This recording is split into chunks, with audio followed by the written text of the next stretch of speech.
Ari, you What? mentioned something that I wanted to follow up on, and you mentioned parades and these commemorations of Vietnam veterans, sometimes 50 years later. As you know, last month was the 50th anniversary of the U.S. withdrawal from Vietnam.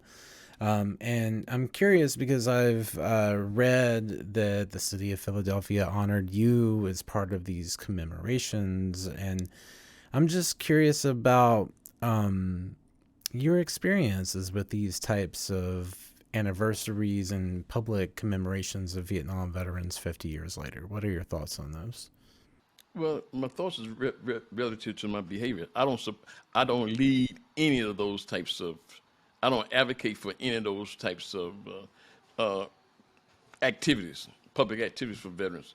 That should no one should be able should have to advocate for that, And so I don't. But when they are in flow, they're on, like for the Veterans Parade here in Philadelphia, I participated in, our organization participated in, and those types of things. And I participated in most, uh, all of the Vietnam War commemorations, because that's something that your particular experience that you're commemorating as well as the war, as well as the United States and in the war.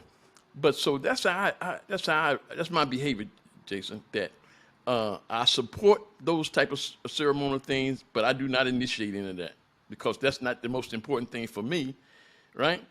That's for those elected officials who want to put a feather in their cap and want to show public they doing something. They know they have some veterans in the city. Well, if you know you have some veterans in the city, set up the Veterans Affairs Office. That's all you have to do. So, what you're saying is that there are more productive ways for you to advocate for veterans, and Oh yes, and support any type of uh, activities honoring the Vietnam War. I was called to Congress for Sheila Jackson Lee.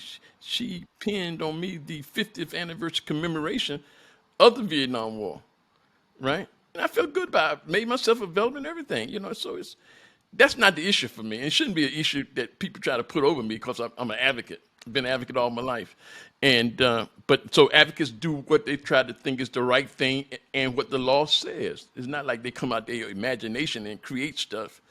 But so I'm a real trained advocate, legal advocate, and so I use those capacities